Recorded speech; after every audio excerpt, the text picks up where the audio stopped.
I know what love is. I love you.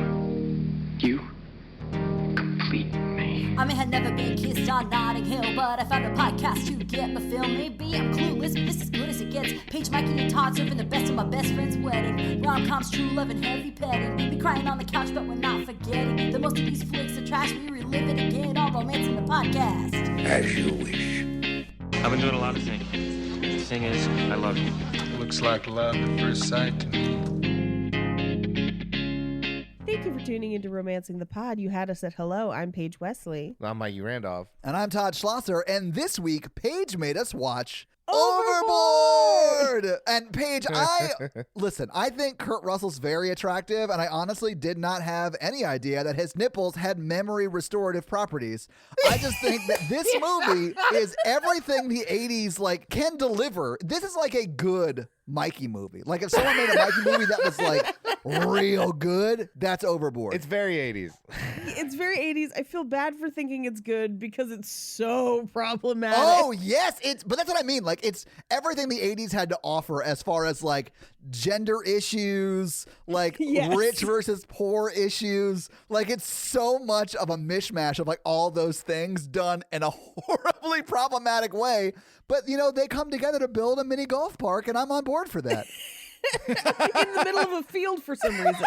Because the land was cheap. I think that's the part that bothered me the most, ironically. Really? I was like, this mini golf course is terrible. No, see here. Okay, well, we'll get to it when we talk about the mini golf course, but I had a similar idea for a mini golf course. We'll get to it later on. But it doesn't look good. The field makes it look terrible. They should have little alcoves. Yeah, oh no, it's clearly just built out of cardboard in the middle of a pasture, and it's not a real golf course. But I would call that a failing of movie sets, not... It's movie magic, Mikey. I have a question. Is this the movie they fell in love with and got married on? Is this No. No. I have notes. Were they married before this? They've never gotten married, but they were together before this. Yes. Okay. In fact, they had children already by the time they made this movie. Well, they had child. He was her children's stepfather. Yeah. They're still together. Yes. And I honestly feel like that's part of the only reason this movie works is because they have so much chemistry that you're just like, well, of course she's going to fall in love with him, even though if it was anybody else, you'd be like, no, this is horrifying, which I think is why the new one didn't work, which I haven't seen it. Oh, but... I saw it. It did not work. I didn't see it either, but I did see the poster art for it, and I was like, neither of these two people are as attractive as Kurt Russell. I'm not watching this. Accurate. This is peak Kurt Russell. Yes, okay, fair. I do think the level of fitness required of a male romantic lead is way, way easier in the 80s to achieve than it is now. There is no six-pack abs. He's not super cut. None of that. But look at Ryan Reynolds in a rom-com. Look at Chris Evans in What's Your Number? Oh my God. And then come back and watch this and be like, oh, our expectations were very different. I know. But listen, if you were on board for Kurt Russell in the 80s, I've got what you're looking for. If you want Ryan Reynolds or Chris Evans or the other one, Pine, it's not happening, lady. Well, here's what I think is interesting, because I do think he's in good shape. He's got arm muscles. He looks good. He goes to the He gym. looks It's clear. amazing. I think this was buff for the 80s. Sure. Unless you were Arnold Schwarzenegger. This is your other option. This is if you're not Mr. Universe, you're this. Absolutely. And I'm here for it. But I will say, if you look at Escape from New York, which is not far off from this, he's shredded in that. Yeah. So I think this is residual. This is leftover Snake Plissken. Leftover Snake Plissken. Yeah. Oh, I love it. This can't be the first time you guys have seen this movie. This is only the second time I've seen this movie. Oh, the first time was earlier this year. Okay, so you missed this when you were a kid. I missed this too. This is the first time I saw it. Literally this morning, I got up from the bed where I was watching it, walked in here and started the Zoom call. And man, I've got thoughts. Mikey, have you seen it before? Same. I have not seen this before, I don't think. Oh my God. So we were all little fresh babies. Yeah, I had heard about this movie. So Yeah. I like knew it existed, knew about it. And then it was on TV Thanksgiving. And I like was like, oh, I'll sit and watch this. Got like halfway through and I was like, this is nuts. And they cut stuff out of the TV version. Oh, I'm sure Let me they did. ask a question. Is this just a Richie Rich prequel where Richie Rich's dad, like his first divorce? Ooh, I don't know because I actually don't think I ever saw Richie Rich. Oh, it's played by Goldie Hawn's husband. Yeah, the same guy. Oh, Grant Staten III. He's so great He's in one of my this, though. favorite characters in this movie. Paige, he plays the same character in Richie Rich as Richie Rich's dad. That's amazing. He's a great, terrible rich person. He is, yes. And so is she, honestly, because she's acting against type at that point, and she's killing it. Yeah, she's great. She does a great job in this movie. I think everyone sort of does. Even the kids, I think, do a good job. I have some notes about the kids later. They didn't know they were acting, and they thought Goldie Hawn was their new mom. There's a lot of improv in this movie, and one of them was improving more than the others. Oh, and they no. literally could not get him to say his lines. Oh, my God. I can't Yeah. wait for the fun facts. But maybe we should get into the movie first. Yeah, let's do it. Let's do oh, by the way, as I started this movie, my husband was going to bed because I usually watch stuff after he goes to bed early because he's up early because he is a carpenter like Kurt Russell in this movie. Oh, my God, Paige, you have a type. I do. But so as he was going to bed, he just said, "Enjoy the male chauvinism, honey." I was like, I will, thank you. That's amazing. So I did. Anyway, so we open on footage of yachts and jaunty credits, and Yes. this yacht is enormous. Yeah, this yacht has escape boats. Like, not just like life rafts, they have propellered boats Yeah, like on the side of it. I was like, what? This is a huge, huge dinghy. it's a massive yacht. Yeah.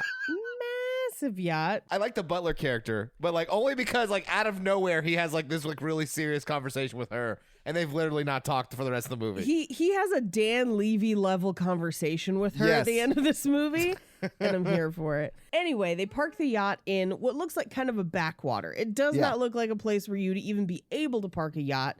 And we find out that later on that it's because they had engine trouble, essentially. We cut to Kurt Russell, who is chainsaw carving log bears with a chainsaw. And he gets a call to head out to Elk Cove, Oregon, where the yacht is currently docked. He's got a giant wooden toolbox thing, which, like, my husband has tons of tools, tons of toolboxes. I'm glad he wasn't working during the 80s if that was their option. And I don't think it was. I think they're like making him look more poor. Yes. If that makes sense. They definitely Yeah. pour him up in this for sure. Yeah, because they're like, he's too hot for us to believe that people aren't just throwing money at him. Anyway, he gets called to the yacht, which is, by the way, the yacht is called the Immaculata, Yes. which is a hilarious yacht name. It is. But meanwhile, back on the yacht, there's a lot of bad ADR in this movie. Yeah. I don't know if you noticed. I did notice. They filmed in the 80s on a boat, and there's a lot of wind on the sea. Like, I'd imagine getting good sound is very difficult, even now. But also there's a lot of like wide shot on something and we're hearing somebody's voice, like almost voiceover, but we never hear them complete the sentence or anything like that. Yeah. That's how I prefer my movies. Hard to understand. Just like voices that float off and never finish. You're like, okay, next scene. Anyway, so as we're getting kind of almost like a tracking shot through the yacht, we're hearing Goldie Hawn basically say, "I cannot sit in this cesspool by the sea with nothing to do." And we find out that while they're repairing the engines, she's going to remodel parts of the interior of the yacht. Yes. And that's why she's called a carpenter, which is why Kurt Russell shows up. And the first person he meets is Grant, her husband, who just says, "It's a very expensive gun and I have lots of them." And he like tells him that carpentry is his wife's department and then just stomps off. No other information, which is kind of a thing that rich people do in this movie, is they don't answer anyone. They're just doing their own thing and they just constantly leave other people confused. It's really fun. If by fun you mean accurate to what rich people are like in real life. Oh, for sure. Yeah. I thought it was great that when they were talking a little bit beforehand, sort of that ADR you were talking about, or the VO you were talking about, they're talking about, she wants to redo the closet. And he's like, well, call a carpenter. I'm with my skeet. And he's just out there shooting towards the highway. Towards the I highway. mean, it's probably buckshot, so you're probably not have to worry too much about it making it to the highway. But he's not that far away. Like, he is peppering the sides of cars and trucks on that overpass. He also does not care. Could not care less. He doesn't even realize or care that there are other people where they're at. Like, No, I know. They do not care. Don't you talk about Richie Rich's dad like that. Now we know where Richie Rich's dad got all that money. He married well. Yeah. So Goldie Hawn comes down the stairs to meet the carpenter, and her clothes are amazing. Are they? Dude, it's 1987 and she's dressing like Michael Jackson in 1996. It is. She dresses like a Carnival Cruise entertainer. Yes. Like a showgirl, yeah. Yeah. It's all swimsuits and coordinating accessories that match each swimsuit. And the thinnest sunglasses you've ever seen. But multiple kinds. Yeah, I would not have been at all surprised if in one shot she was wearing just Geordie LaForge's visor from Star Trek. Oh, we are almost those silver ones that have like a weird side flip. Yes. Almost there. It's insane. Almost there. But she leads with being a total asshole to him. And it's just like, Yes. You're late. Do you have references? No, try not to touch anything. Andrew will keep an eye on you. Don't walk so close to me. She's just like brutally mean. She treats him as subhuman, 100%. She immediately clocks him as the help / a servant. Yeah. That I am, like Donald Trump, not gonna pay after they give me their goods or services. So, I mean, why not just be an asshole to them? And that's what she is. He did not build that closet with cedar. I mean, I get it. Mikey, I knew you'd be on the side of the rich person. I knew it. First of all, she didn't ask for cedar. And second of all, he's right. There's not that many moths at sea. But you got to be careful. She only crosses the line when she throws him off in the boat with his tool. Absolutely not. She is a horrible nightmare person. No, Mikey. Long before that. You know how I know Mikey grew up with too much money? Your wood paneling has to be cedar there, Todd. It does not. Most wood paneling is not cedar. Most wood paneling is an amalgamation of a lot of different types of sawdust picked up off the floor, and it made my walls as a child, and for that, I am grateful. But here's what I'll say. I think what they're trying to do here is make her so evil that you're okay with what happens to her later, which is wrong because no, you shouldn't be. No one should be okay with what happens to her later. That's like that guy punched a homeless person but was murdered. So, oh well, no loss. Like murder's still wrong. Well, and they also make her husband, Richie Rich's dad, do a bunch of like cheating on her and like just partying and all that stuff. So you're like, oh, I guess it's okay that she's falling in love with somebody else, you know, or whatever. I mean, he does leave her. Yes, absolutely. Well, we'll get to it, but I mean, so he also tries to murder her. Yeah. You mean at the end of the movie? But we'll get to it. We'll get to it at the end of the movie. We'll get to it. She doesn't have a lot of great choices by the end of the movie. Well, and I think that what the movie's trying to say is that she treated people so badly that those are the choices she was left with. Which again, no, still not okay. She can be horrible, and also the things that happen to her are still very wrong and will cause her to need a lot of therapy. Yeah, at the end of this movie, Detective Benson and Stabler should be interrogating Kurt Russell's character. Absolutely. Like they should have been there the same day the superintendent or the principal from the school was there. Yes. Like checking out the lay of the land, being like, not only should we call child services, but did you kidnap a woman? What is happening? And then they would just look into his dreamy blue eyes and be like, never mind, we'll be on our way. Thanks. Yeah. Okay. It was so nice to meet you. Yeah. Anyway, so she's describing what she wants done in the closet. She needs a place for her shoes and her lingerie. And she's rambling on, and he kind of is a little dumbfounded because he's like, I was told this was an emergency. And she was just like, yeah. It is. He's like, you just need somebody to do your closet? And she just says, is English your second language? What is that odor? And she stomps away. She's insane. The butler brings her caviar. She won't eat it. In fact, spits it out because she says it's not good caviar. It's $1.99 fish bait, Paige. Yes. And she says that good caviar is round and hard and of adequate size and should burst in your mouth. And as she's saying it, At precisely the right time. yes, he has a tape measure extended. Yeah, I saw that. It's the perfect cutaway sight gag for penis. It's amazing. I loved it. Then he withdraws it, so it goes back into its sheath. Yes. She tells him that he has exactly 48 hours and then tells Andrew to watch him. Andrew is her valet or, Her butler. butler or whatever. Yeah.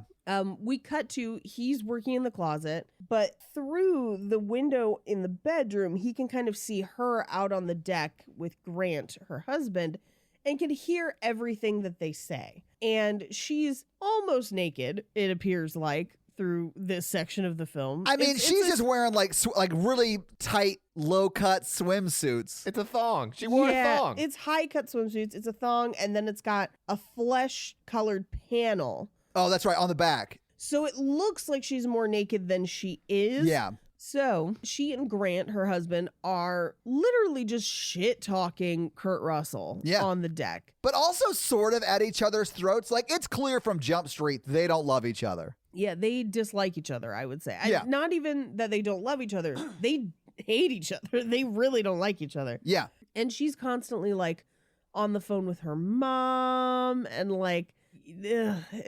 she's trying to avoid him a lot of the time. Yeah. At this point, Kurt Russell's overhearing them basically argue that they're lucky he's even housebroken, which is a crazy thing to say. Yeah, because he's a person. He is a person. So he actually ends up laying down on the bed shirtless to take a break. Yeah. And he's eating, and she walks in, and this is where she kind of bends over because she is wearing a thong.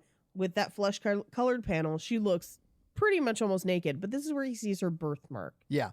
On her left cheek. Yeah, kind of high up on the left cheek. Yeah. And she literally, after doing the whole bend over thing, because I feel like, controversial opinion, I think there's a couple parts of these scenes where she's deliberately being provocative. Oh, do you? I do. And the movie doesn't directly address it. Are you saying that she's dressing like she deserves to lose her memory and be No, kidnapped? God, no, that's not what I mean. I mean that there are a couple moments where it seems like she might be attracted to him already. Paige, we all are. Like, duh. I know. Yeah, prime Kurt Russell is universally attractive.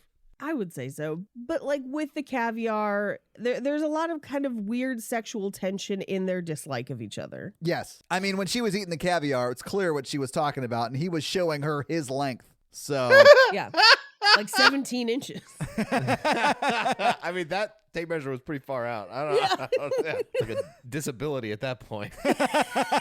He would be tripping over it the whole movie. You're right. So she lectures him about forks because he's eating with his hands, which is nuts. But it was a charcuterie plate. Yeah. It was definitely finger food. Yeah. She was like, it's forks that separate us from apes. And he goes, it's actually thumbs. And she's like, what did you say? And he goes, nothing. It was my stomach.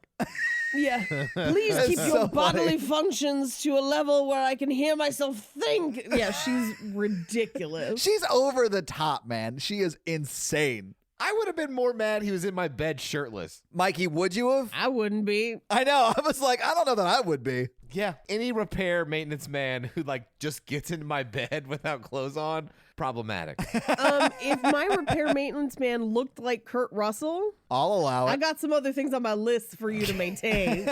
Oh my God. And he sweats out the whole movie, so you know he ruined those sheets. Like she can't afford new sheets. Ruin a few sheets. Always victim blaming. Only you would see the rich people as the victim, Mikey. You rich bastard. It smells of poor in here. Smells of pool. She doesn't go after him for being on the bed. What I thought was bananas. I thought that was bonkers that she didn't yell at him about that. Unless she liked what she said. Yeah. Ugh, okay. I have no factual basis for this. She still gets kidnapped. It's still terrible. Anyway, he's literally been hearing them say the most awful, awful things. Yeah. While he's finishing the closet, he finishes it up.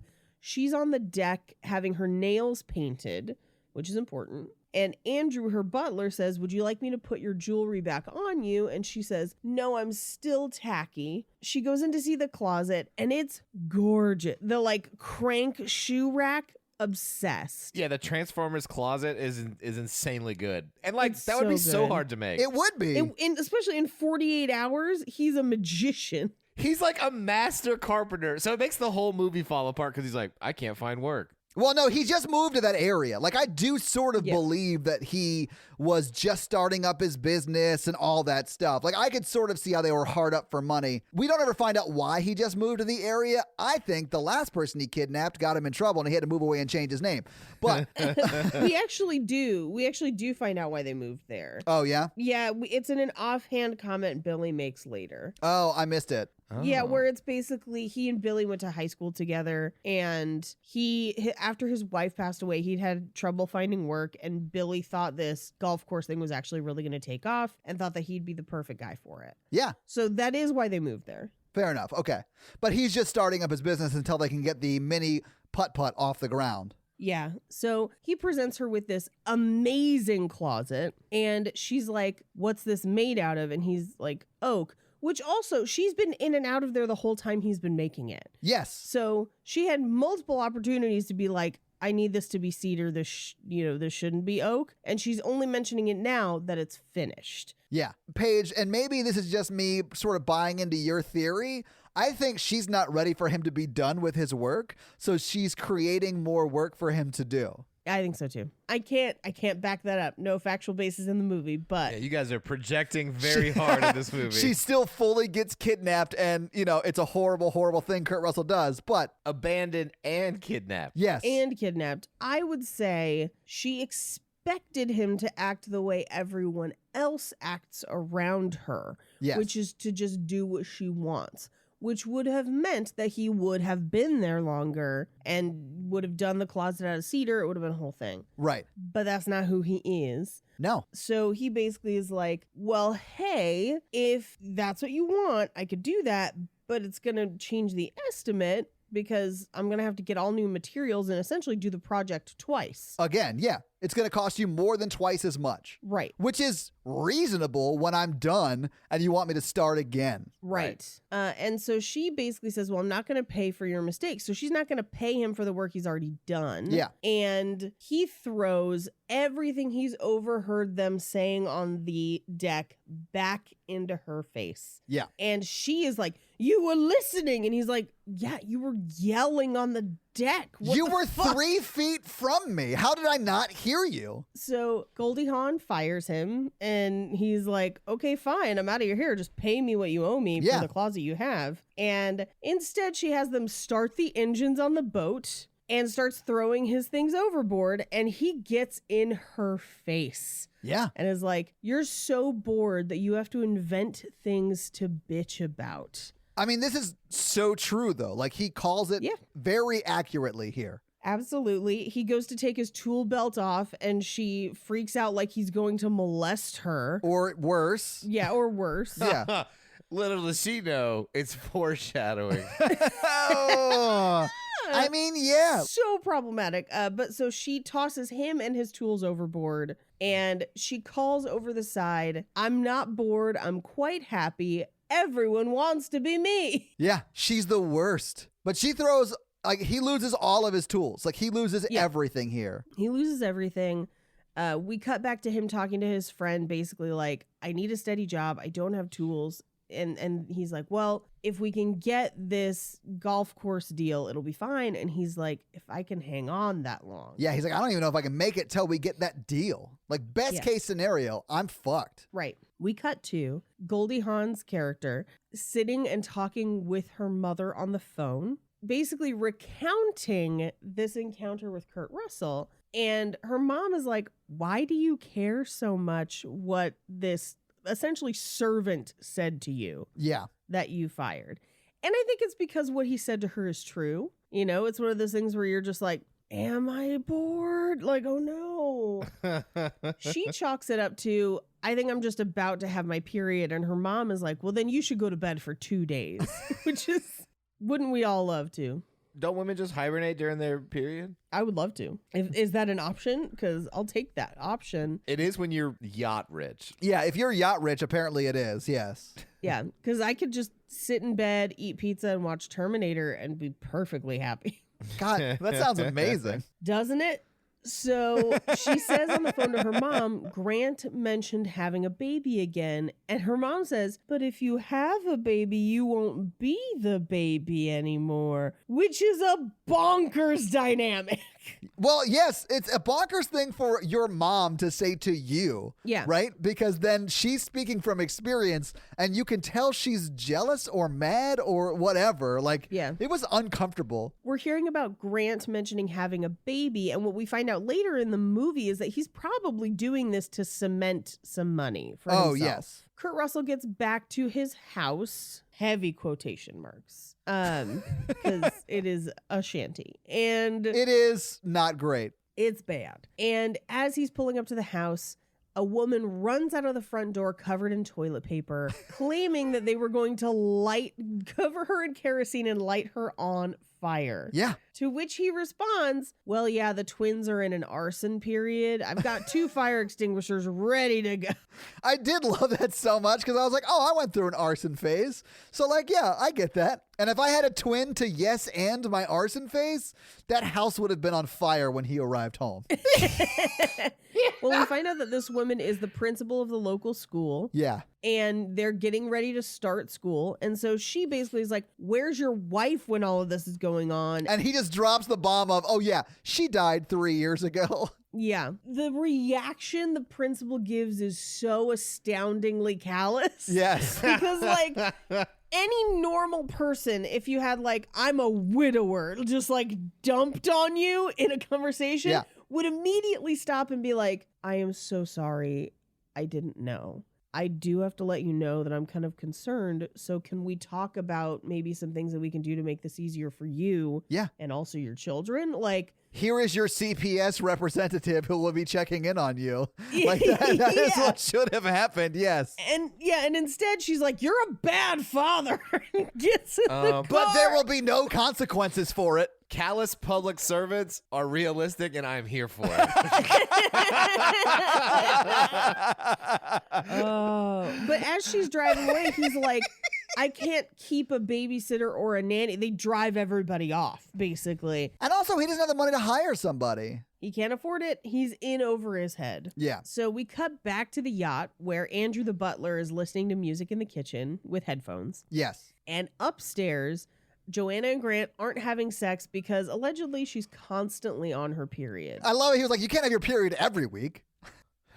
Yeah, so she's constantly on her period, which I think is her being like, I don't want to have sex with you, but they're not communicating. No, they're not communicating.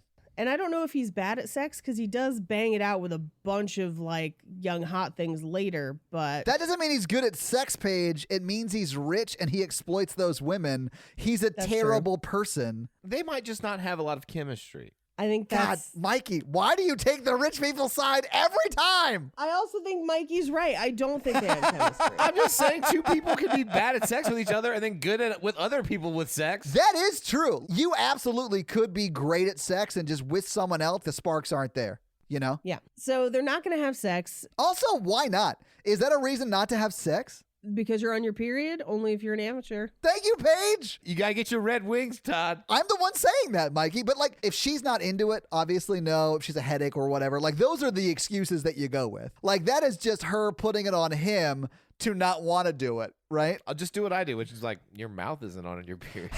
Boo.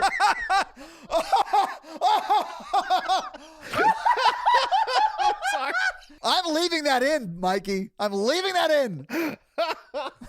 There's also, I think, some weird cultural stigmas around it that are not as taboo today as they maybe were. That's probably fair. Yeah, I wasn't sexually active in 1987, so I don't know what was born in 1987. Yeah, so I mean, exactly. So, like, I don't know what was going on when I was conceived. I don't even know what medical knowledge. It could have been like, that's when you have the baby the most. I'd be like, oh, what? I don't know what they knew back then. Well, but I mean, the one thing I will say is they're crazy rich, so I bet they have tons of towels, and it should be fine. Yeah. Those sheets were already ruined from Kurt Russell's sweat. Honestly, if Kurt Russell's pheromones were still on those sheets, she might have wanted to. You can't see, but Paige is nodding her head vigorously right now. I'm not even looking at the Zoom call. I'm just closing my eyes to do this podcast. Just admit the power of his raw magnetism. I love Kurt Russell. This movie's not the best. Disney loved Kurt Russell so much it killed him. Like, I'd straight up fuck Snake Plissken. That's staying in. But this guy, no. This guy, who is, I will argue, Jesus. No, he's not. Jesus. Oh. It's not my Jesus doesn't rape. All I'm saying is at the end, Kurt Russell, when he jumped in the water, should have just landed and walked over to her. He's a master carpenter. He is bringing the wonders of the world to these people in this town. No. There is no way. No. This is just occurring to me now, but there is no way for the rest of this movie I'm not going to see him as our Lord and Savior, Jesus the Christo. That is blasphemy, and it's a pity that like your this brand at new all. house is going to be, struck by lightning, and we warned you. But Yeah, you should have made that shit out of oak instead of cedar. I'll tell you why he's not Jesus, because he's not a good father. Is Jesus not a father to us all, Mikey? He is the all father. and I mean, while Kurt Russell might be a daddy to all of us, father's He a is bit of a not the stretch. father. Oh, All right, enough of God. the All right. sacrilege. Let's move next scene. Oh, my You God. led me right to it, Mikey. Yeah, I know I did, but we're on the safe side. Okay. Leave it to the Christians to deny Kurt Russell's divineness. Not this Kurt Russell. I mean, Okay. Let's settle it once and for all. What is the best Kurt Russell?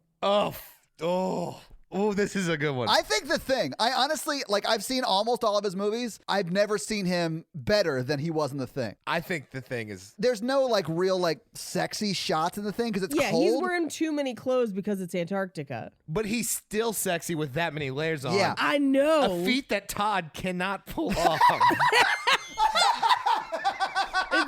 He's sexy in the same way my husband is when he wears a nice coat. And I'm like, ooh, Yeah. okay. McCready is definitely best Kurt Russell. No one is just like, we all have to die to save the world. As cool as he is in that movie. Like, Bruce Willis wishes he was Kurt Russell. Do you know what I'm saying? That head of hair? Yeah, he's super jealous of our Lord and Savior, Kurt Russell. That Kurt Russell still has. Kurt Russell Right. still has a full-ass head of hair. Yeah. I forgot what movie we were talking about. What is happening right now?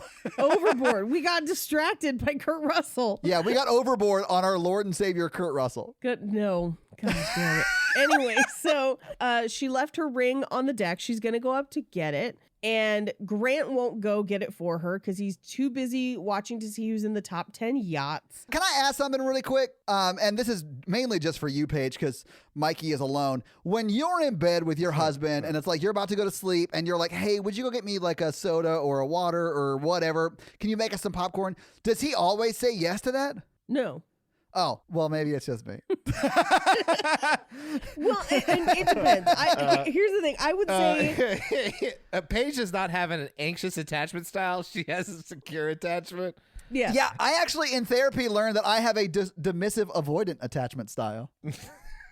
I would say about 90% of the time, yes. Yeah. He will get what I need. I mean, all I'm saying is Richie Rich's dad should fully just go get it. Yeah, probably. He's also still fully dressed, but Yeah. they're both a little tipsy, which I think plays into it. That could be too, yeah. But I mean, he's just watching lifestyles of the rich and famous. Like, he's not doing anything. But I mean, he's trying to see if he's in the top 10 yachts. Oh my God. Yeah. This son of a bitch. I hate him so much. And he's so good. Like, the actor who plays this plays it perfectly. I love it. So she gets her robe on and stumbles out to the deck. The captain is not really steering so much as just keeping the boat straight. So the boat's kind of rocking. She stumbles. She calls for Andrew. He doesn't hear her. She tries to find her wedding ring and goes overboard. Yeah. She does the title of the movie. Yes, she does. Yes. They do it a bunch. Multiple people go overboard. It's like a Scientology reunion. Yeah, at the end, everyone goes overboard. Yeah. So she's screaming, and Grant turns up the volume on the TV so he can't hear her screams, and the yacht sails away. It's a bonkers response to your wife falling off of a boat. Well, she probably yells a lot, though. Yeah, I don't think he thought she was off the boat. I think he thought she was just yelling and was just like, again? Oh, God.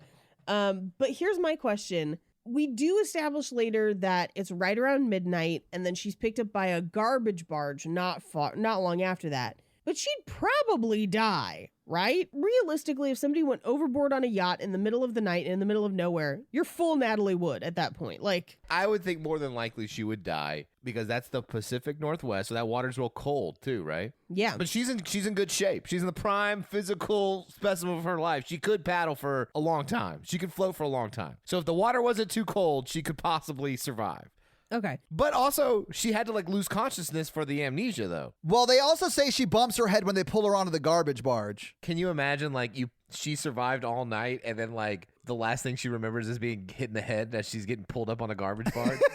What I thought was interesting, and maybe I'm usurping one of your fun facts page because you may bring this up later, but on the boat when she fell off, both Christopher Walken and Robert Wagner were there. Yeah. Allegedly, they might have been lovers also. So this movie's a twofer. Yeah, I mean, listen, allegedly though, because we don't want to get sued by the family A of Natalie Wood or Robert Wagner, who is still a person of interest in her death. Yeah, it's still an open investigation. Yeah. Allegedly. These Yeah, are the allegedly, opinions of course. Me, Yeah. and my weird theories. But I can't not be sad about it every time I watch West Side Story. Yes. Now, Grant doesn't notice that she's gone until the morning Right. because he wakes up to the news.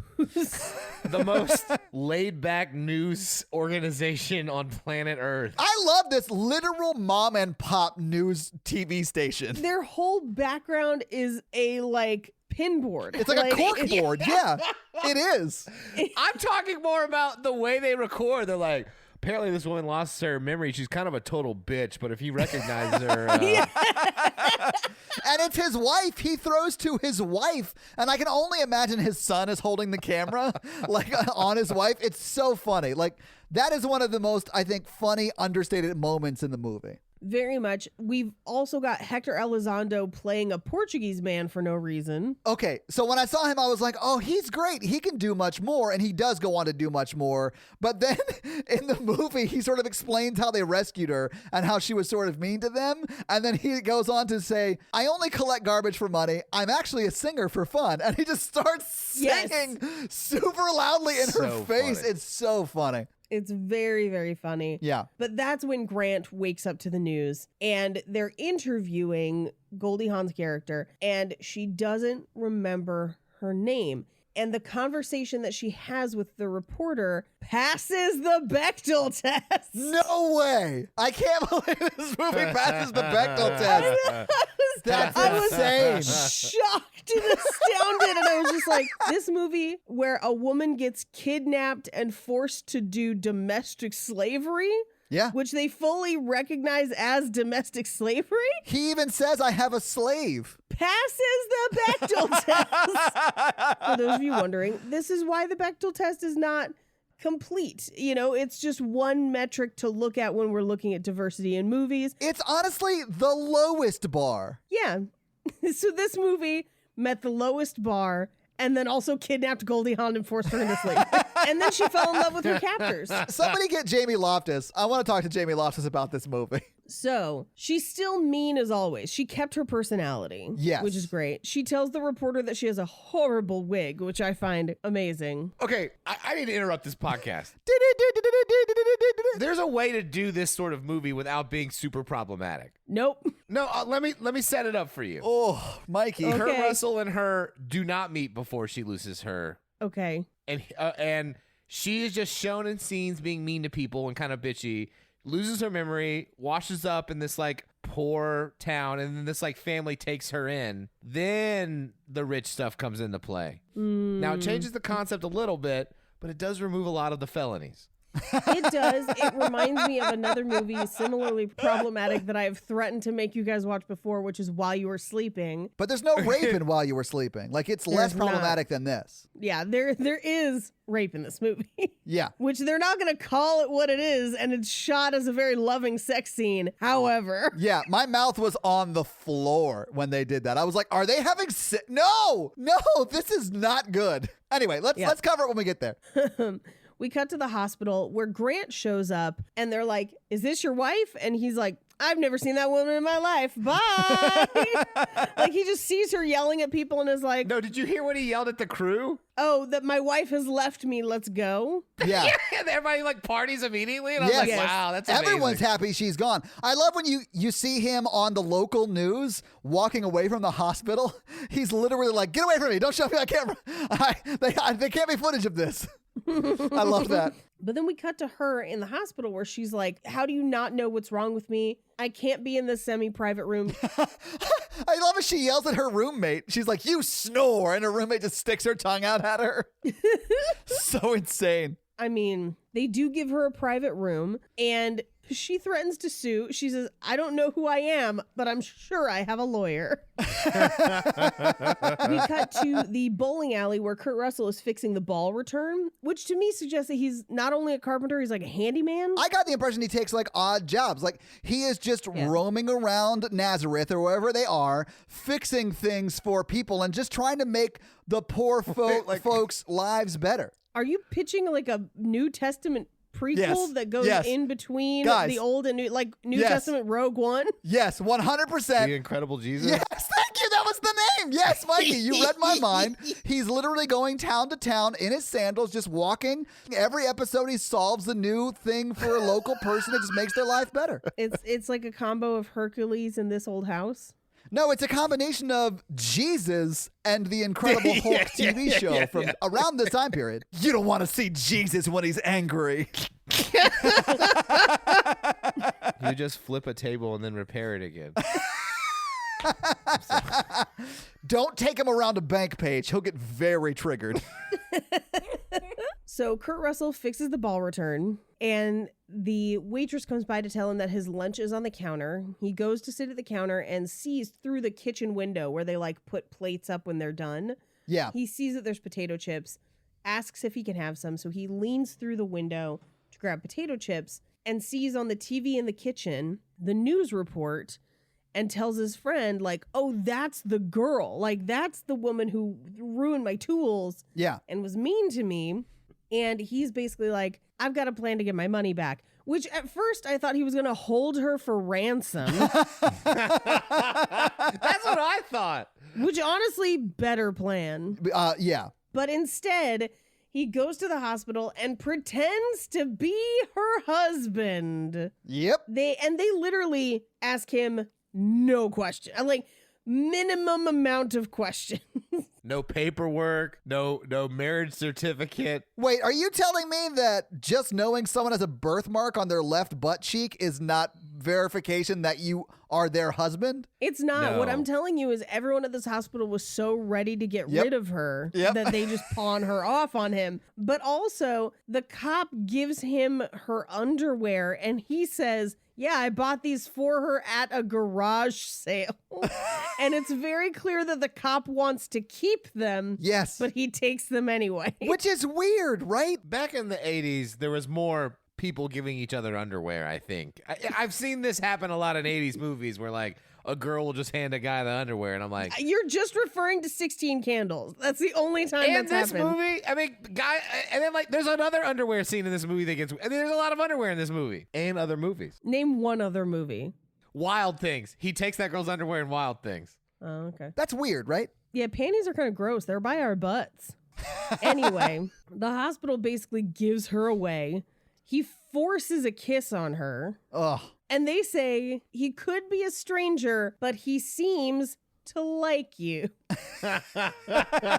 Yeah, he tells her a fake background story that her name is Annie Gooley from Goober, Idaho, and that they met at Hank's Donut World back when she was in the Navy. And he says, "I don't know why it made me laugh so hard," but Kurt Russell being like, Come on, you gotta know you were in the Navy. Lose my mind. Because they could have got her naval records at that point. Well, nobody researches anything because she's mean. I mean, he makes up a name for her, and they do not then try to verify that that person exists and that she is that person. Not at all. Healthcare isn't free, Todd. Not even after she sits down at that checkerboard and tells a man to eat his checkers. Oh my God. No, so that's the part that made me laugh the most is when Kurt Russell is watching that man play checkers and then the man just nonchalantly just eats one and Kurt Russell's like, He's like, yeah, that makes sense. I've thought about doing that many times myself. yeah, he just nods. I lost my shit at that scene. My favorite is when she like sits down at that table, basically scatters some of the checkers, and then when the guy eating the checkers is kind of like, huh? She just goes, eat your checkers. Yeah. Just the meanest. So hilarious. I love it. But so he doesn't have verification, but he tells them about the birthmark. She goes behind the TV and checks. And he basically is like, coming home. Like, this is enough. Great. Yep. And then he makes her ride in the back of the truck with the dogs in the front seat. Yeah. So funny. He lets the dog sit up front. It's really cute. She's also in my notes. I have it as a garbage onesie, like a onesie from the garbage barge, but it's like their coveralls from the garbage barge, essentially. And she's like, well, why was I out in the ocean? And he's like, well, you like to dive for oysters at night. She's like, that doesn't sound like me. The things he makes up about her are my favorite. Yeah. Like, Yes. like if the person he describes was real, good Lord. It's like that Lonely Island song, Dream Girl, is what they're describing in this movie. So they arrive at the house. It is a disaster. Yeah, this is what I think of as the Seven Brides for Seven Brothers part of the movie. Yes. He pulls her by her rope belt. And is like, hey, we're still not unpacked. And she's like, you just moved here deliberately? Like, Yeah. what? And he's like, oh, yeah, the last place is a real dump. And she's just like, I mean, if this is a step up, and the house is a good size, only one bathroom, though, that was weird. But it's not like Yeah. a small, cramped space. It's not a great house, though. yeah, it's falling apart. Yeah, it needs a lot of TLC. Yep.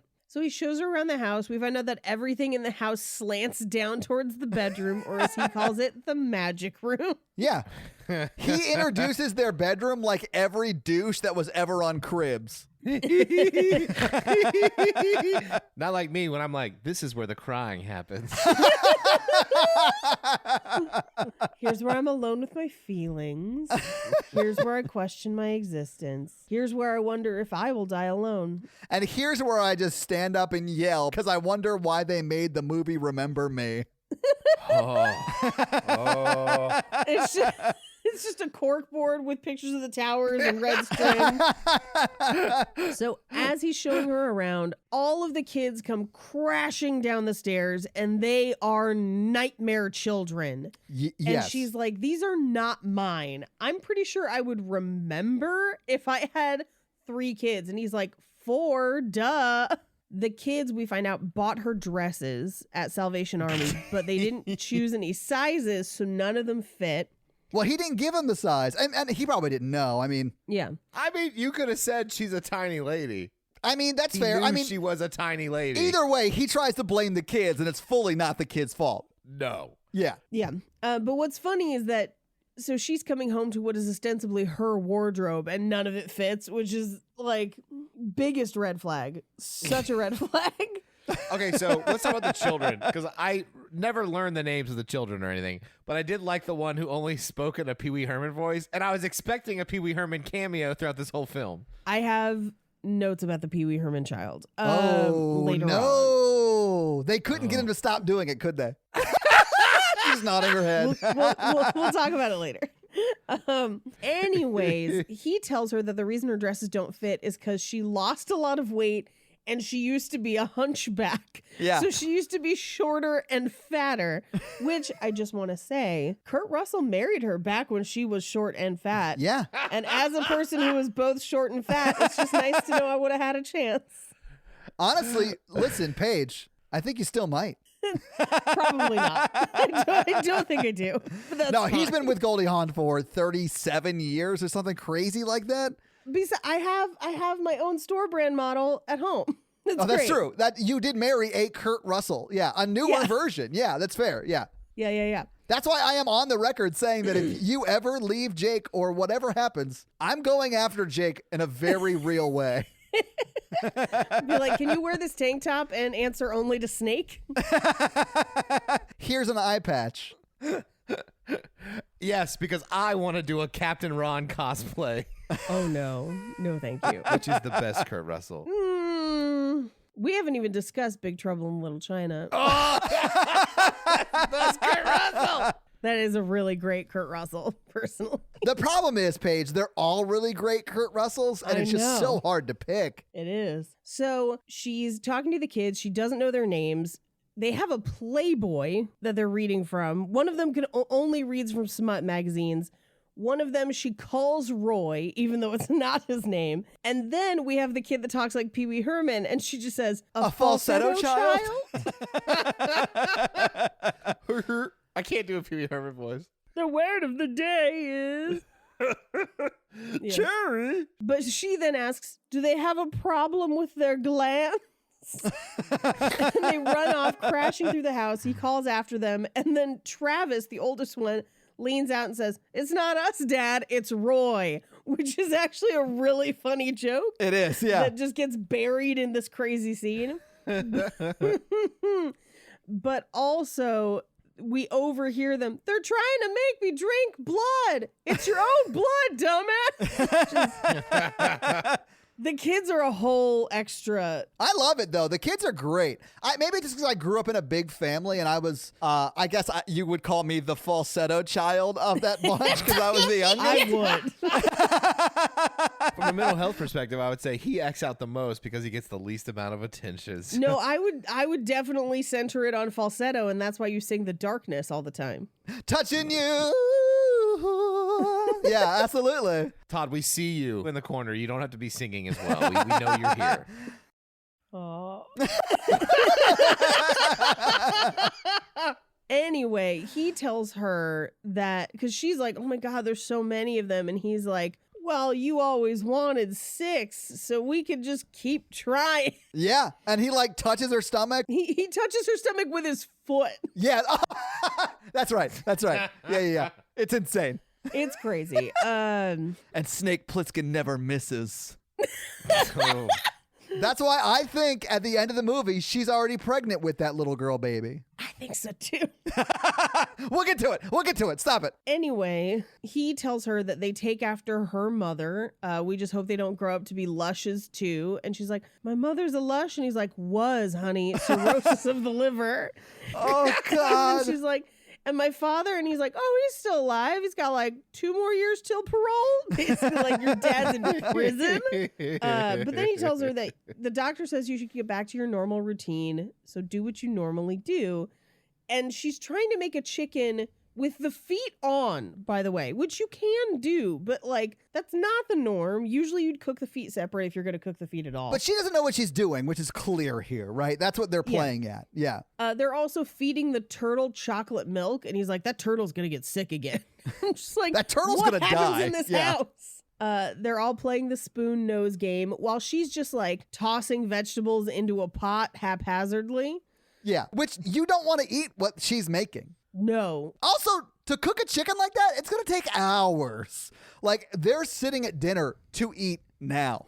Yeah. Either way, it's just showcasing that she has no idea what she's doing. Yeah. And so she just ends up staring at the pot and is like, nothing's happening. And he just says, well, honey, you gotta light the burner. And then he does this like fake away to the kids like, she's nuts. Which is so cruel, but also so funny. Like, it shouldn't be as funny as it is. No, because we are making fun of a kidnapped woman. With a brain injury. Yes. With a brain injury. Oh, you mean like 50 First Dates? Oh, no. I have not seen that movie, but yeah. You've never seen 50 First Dates? I have not. It's worse than this. Oh, dear God. Okay. I only pick on that because Paige was like, this is one of my favorite rom-coms. I do really like it, even though it's bad. I also like this movie, even though it's bad. Okay, good to know. What is with you with brain injury porn? I don't know. I've never heard the term brain injury porn, and I'm so glad I have. Guys, my stepsister got amnesia. Wanky blanket.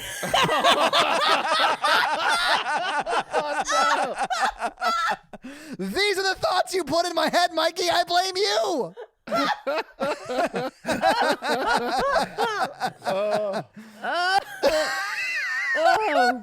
Oh God. Anyway, as she's lighting the burner, she burns herself, and the kids scatter Yeah. until two of them come back with fire extinguishers.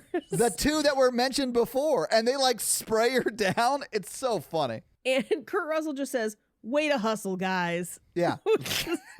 He leaves for the night, and she's like, "You're leaving me alone with them? When are you coming home?" And he says, "When I feel like it. Depends on how drunk I get." Which we will find out is not real, like that he is pranking her.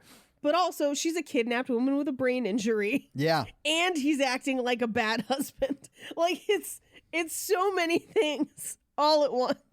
It's like all the bad things that can possibly happen in a movie that is also good. Is it? I don't know. This movie to me is like a really good Anthony Jeselnik joke. Like, it's offensive. You don't want to laugh at it, but it's also hilarious. AKA a good Jack Handy joke, but yes.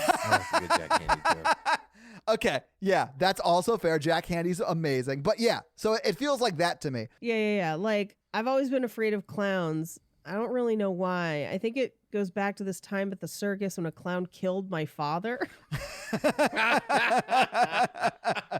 Thank you, Jack Handy. Yeah. But yes. So we cut to him at the bowling alley with Billy, and he's like, yeah, she's a terrible cook, but like... She's a free slave, yeah. Yeah, free slave, and he basically says for $25 a day, she can work off the money she owes me in about a month. And he also says that she's got a nice body, but she's too rich for his blood. Yeah. But he's going to have some fun while she's around working. So he actually pours liquor on himself. He's not actually drunk. Yeah, he takes whiskey from Uncle Billy and he spills it on himself, and then he goes home and it's really uncomfortable. It is. And I feel like this scene is super uncomfortable for a couple of reasons. Number one, I think the one thing that saves this for me is that we know he's not actually going to hurt her. Yeah. But she doesn't know that. Yes. And that's the problem, because she is actually uncomfortable, and he's playing on the fact that he knows that she will be uncomfortable. And that's where it makes me uncomfortable, especially because he's in his boxers. Where you're like, this is attractive, but I hate it. I hate it so much. Yeah, it was the 80s. So he comes home and he starts to kind of come on to her. And he's like, well, yeah, you know, just like the first time we did it in the parking lot of a 7-Eleven. Which is, I thought was so funny. And she kind of resists and he immediately backs off. Yeah. Because it was a prank the whole time. But again, she doesn't know that. Right. So for all she knows, she in danger, child. And so he makes her go sleep on the couch because the bed is too soft for her. And on the couch, as she's falling asleep, she just says, "I'm a short, fat slut." And she's just confused. Yeah. Because she's been gaslit for a whole day. Yes. And has a brain injury. And has a brain injury. Now, as she's laying there, all of the dogs come in from the storm because this house has like as many dogs as children. There are two dogs. They might as well be 7. But the dogs are all over the couch. She finally gets the dog off. But as the dogs are running over her, she just says, "My body!" Yes.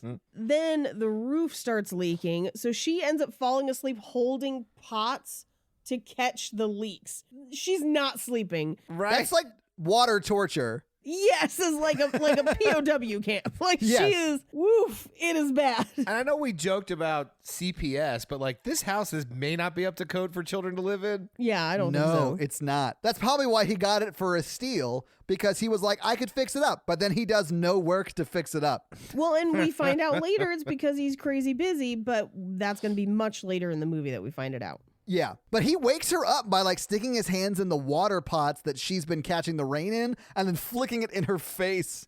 Well, and he wakes her from a dream where she was at a fancy tuxedo New Year's Eve party. That's right, yes. And it's funny because the rain's coming in on those pots, right? And then all the confetti's like coming in on her face and she's like, blah, blah, blah, blah, like blowing it out of her mouth and stuff. It's so funny. Yeah. I love that part. So she wakes up and he says, you got to fix the kids' lunches before they go to school. And she says, I don't care if they go to school. And he says, well, okay, they can just stay home with you then. So she gets up and makes some sandwiches, but it's like peanut butter and mayonnaise and jelly. Oh, I almost gagged when I saw that. That shit looks so gross. Now, I'm going to say a controversial thing. Oh, no. Peanut butter and mayo can be good together. Oh. That's a level of white that I do not aspire to. Peanut butter, banana, mayo. No, I'm not gonna. That sounds terrible. Closed-minded bigots is basically what I have fun dying at 40 of a heart attack from that. I'm already well aware. Yeah, the sandwiches are the least of my problems. Anyway, she's still calling Travis Roy, which is really funny. Yeah. And then she just calls the twins Twin. And to be honest, I know they introduced them to us. I don't remember their names. I don't remember any of the names. I remember Travis and Joe. But I couldn't tell you which one was which. As he's leaving the house, he says, I figured you'd forget, so I made it for you. It's a list of daily chores. As he walks off to the truck, he's singing to himself, like essentially to the tune of Zippity Doo Dah. Yeah. My oh my, I've got a wonderful slave, which is offensive on many levels. Yes. Because it's Zippity Doo Dah. Yeah. Which is associated typically, correct me if I'm wrong, that's Song of the South? Yeah, the Disney movie that they'll never release again because it's extremely racist. Yeah. So to sing about slaves to the tune of Zippity Doo Dah, not great. But I think it probably just came out at this point. I don't know. No, Song of the South came out in 46. Yeah, forever. 46? I thought it was in color. It is. I don't know time. Clearly. Yeah, that does not surprise me. But then also, he understands that what he's doing to her is wrong and is still happy about it. Yes. Well, he's getting his $600 back. In labor, I guess. Yeah. Anyway, so she starts doing the chores. There's a turtle in the sink. And she says to herself, I'm living in a nightmare that starts at the crack of dawn, which is, poor thing. She feeds the dogs. She gets rid of the cobwebs. She chips the ice out of the freezer. She vacuums the cereal off the table. Ugh. She takes the kids shopping. She makes dinner. She folds it up in the tablecloth and then just washes all of it in the sink. With a hose. They don't have a faucet. Yeah. She does the laundry. But they have an old-fashioned washer and dryer, which is madness. She ends up hitting it with an axe, which is great. Well, and also they have this thing that squeezes the laundry, I guess. That's the dryer. Yeah, so and then one of her layers gets stuck in it, so she has to take off that top layer as she's it's getting sucked through the dryer. It's insane. Mm-hmm. And then she chainsaws the head off their scarecrow. It was a good montage. It was, yeah. But the kids come home and she is catatonic. They try to snap her out of it by throwing grapes at her. And then Kurt Russell comes home and he's like, I'll fix it, and dumps her in a rain barrel. That was insane. maybe not quite as insane as when he's like, this is our life. And then she tries to go back under. Yeah. But she says to him, I can't do any of these things. I don't belong here, and I wouldn't want to belong here. My children are the spawn of hell, and you are the devil. Because she is a woman who has been kidnapped and forced into slavery, and her captors are trying to brainwash her. Yes. She snaps out of it. She starts doing the dishes, and then she bursts back into the living room, going through all of their drawers, and she basically says, I'm looking for photos of them together. Memorabilia, yeah. Yeah, something that'll strike my memory of us being together and this being our life. And he tries to claim that they lost all the stuff in the move, but as he does, he stands next to the closet and kind of plays with his shirt the same way he did in her closet on the yacht. Yeah, this is where she starts to get some of her memory back. Right. And she says, the closet, and you. And he says, this is me, and I'm standing in front of the closet. And she says, something's familiar. And he says, yeah, we used to do it in the closet. But he says that she should take a bath, and he has the children get the turtle out of the bathtub. Yeah. I feel like this turtle doesn't have a terrarium. It doesn't. It's just loose. It is a loose turtle. The turtle's actually named Lucy. It's in the credits as Lucy. Oh. I'm clearly joking, Paige. Actually, Okay. it was Michelangelo. He's a real prankster. Loves pizza Who doesn't? and karate, trains with rats. So that night, he sneaks out of the house with an envelope that has her panties inside, but more importantly, has the pictures from the hospital. Yeah. Billy, who is sleeping with the waitress in the bowling alley, shows up at the window because he pulls up outside Billy's house and he's like, I need you to make to fake photos of us together using these photos. And my first thought was, it's How to Lose a Guy in 10 Days Photoshop. Yes, it and then is. I was like, oh my God, that's Kate Hudson. Yes. This is a tradition in their family. Except that these photos look a lot better. They do surprisingly look actually. better. Yeah. Her Uncle Billy is much better at it than Kate Hudson is. Yes. But so he brings the photos back to her and she looks upset at all of them because they're like her mugshot. They were her Do You Know Who This Lady Is photos. And Right. she was like, why do I look so upset? And he was like, oh, your dad showed up and got into a huge... I forgot his story. Yeah. But it made me It was laugh. really funny. Yeah. But she basically says, wasn't I ever happy? And he's like, of course you're happy. It's just way beyond gaslighting at this point. Like, Yeah. this is flat out lying. It's bad. Cut Yeah. to the yacht where Grant is in Los Angeles partying it up. Andrew answers the phone, and it's Joanna, Goldie Hawn's mother. And Andrew lies for her and says that she and Grant are out shopping. Yes. We cut back to the house where she's giving Kurt Russell a foot massage while Billy watches in the creepiest way. Yeah, it is uncomfortable. I was like, this guy is super into it. Yeah, he's like Paige in his tastes. In what way? He likes Kurt Russell? No, amnesia porn. Oh, boo. It's just these two movies. These two very specific movies. It happened to him in real life, and he just couldn't handle it. Dear Penthouse.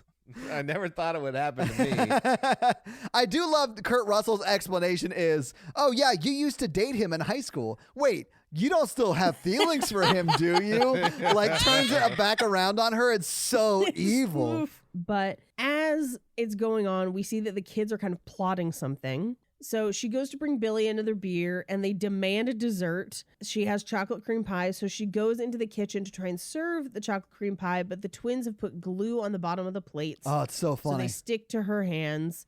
Yeah. She bangs those plates against a bunch of stuff and they don't break. And it's because they're Corelle. You can actually tell from the pattern. Oh, yeah? So they're melamine. Yeah, they're not stoneware. So at this point, I was like, this is like the kids in the beginning of The Lucky One. They're torturing someone with mental illness. Like, she has an injury. She is Yeah. not doing well, and they are pushing her to the brink. Yes. But so she finally fights back. I like that she swings on these kids with the plates. Me too. Well, and then she legit hoses them all down. I really like that she like sort of is like, all right, if this is my life, I'm going to fight back a little bit. Yes. Yeah. This is where we get really bad ADR before they go play hide and seek in the forest of like Kurt Russell being like, all right, I'm going off to work. See, you know, whatever, like some crazy. I just, in my notes was like, this is the worst ADR I've ever heard. Where Yeah. it's clearly something they recorded after because the scenes didn't make sense. But so she and the kids play hide and seek in the forest. And the next day she gets everyone up and threatens to squirt all of them. And there's just a little aside where Travis just says, that damn turtle stole my headband. And we never hear anything about it again. But it made me laugh so hard. I was just like, what is he talking about? Paige, it was a orange headband, and that's Yes. when he becomes Michelangelo. Michelangelo, He left yeah. and then found Splinter, and that's how he learned the way. Yeah. Is a party dude. Teenage Mutant Ninja Kidnapping. So Kurt Russell in a half shirt, super sexy. yes, here for it. I'd crawl into a sewer for that. Oh, God. God. I think I know what Pennywise form will take for you. We all float down here, babe. You used to float in the Navy.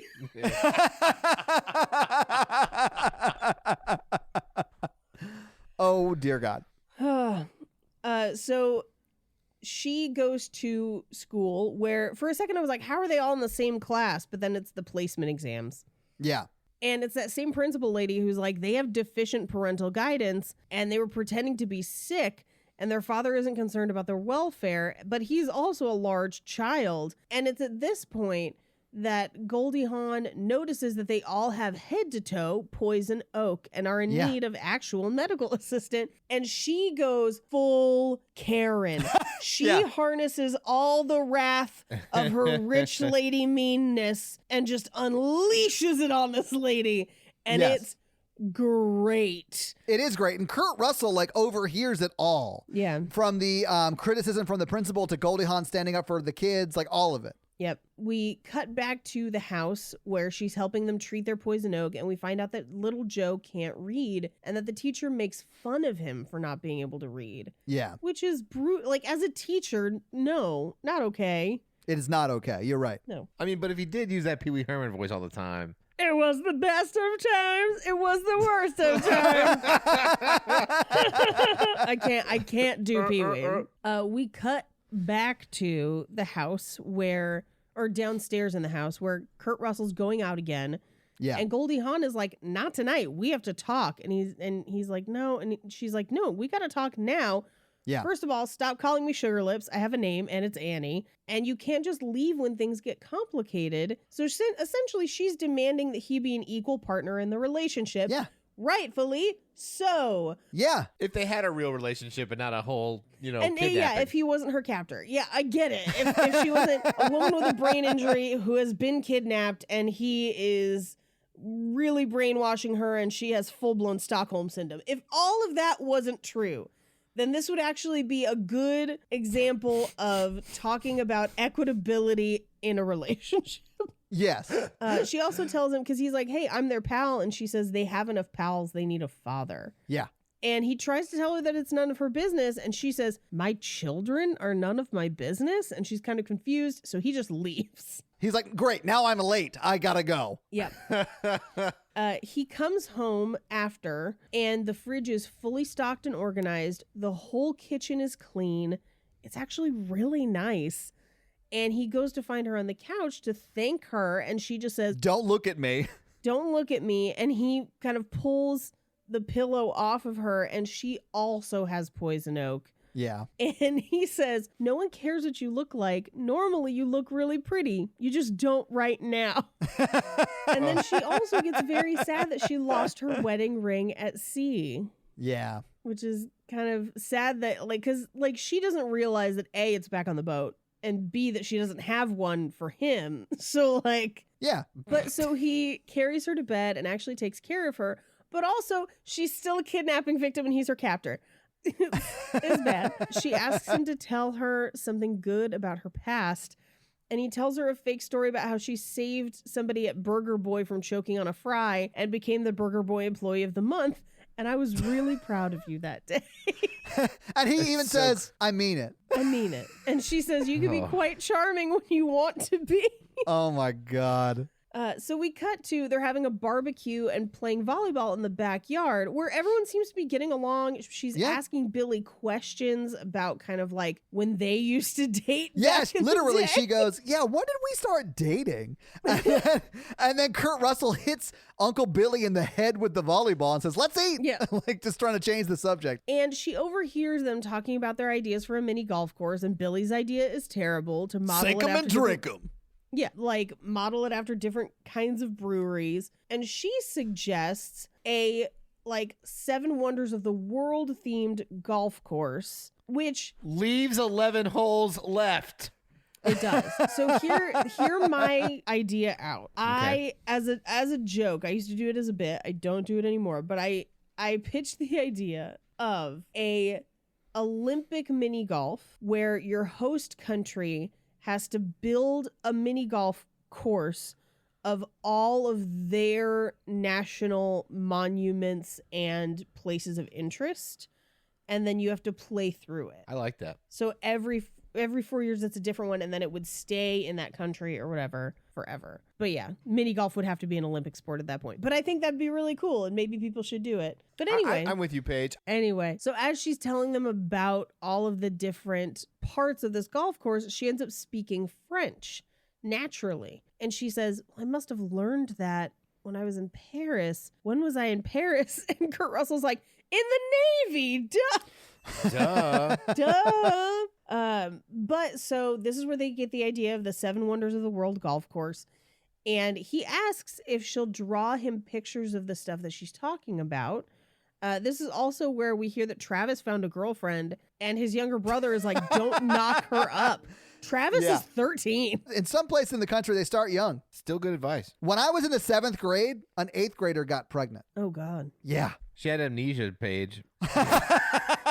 They all ride back to the house. The kids are in the back of the truck now. She's in the front. And she spends a bunch of time drawing all these pictures of the wonders of the world. And he says that he has to go out. He tells her he was going bowling. But then one of the kids points out that he left his bowling ball at home. Yeah. So she takes it with her and goes to the bowling alley. And he's not there. And as she's driving back home, she sees him working a second job to support the family all night. Yeah.